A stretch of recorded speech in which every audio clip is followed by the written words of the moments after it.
বৃষ্টি হচ্ছে তো মুষলধারে, প্রচুর বৃষ্টি, এক নাগাড়ে বৃষ্টি হচ্ছে। কখন যে থামবে আসলে বলার কোনো উপায় নেই। খুবই এক নাগাড়ে বৃষ্টি হচ্ছে, চতুর্দিকে ঝুম বৃষ্টি হচ্ছে।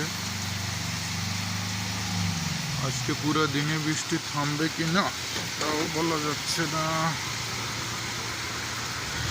বৃষ্টি খুবই জোরালোভাবে হচ্ছে, আরও জোরে আসছে বৃষ্টি। কখন থামবে কোনো উপায় নেই। তবে বৃষ্টি আল্লাহর রহমত। প্রচণ্ড গরম পড়েছিল গত কয়েকদিন, সেই হিসেবে বৃষ্টির প্রয়োজন আছে।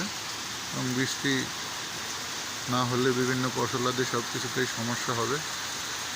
দেখা যাক, আল্লাহ ভরসা।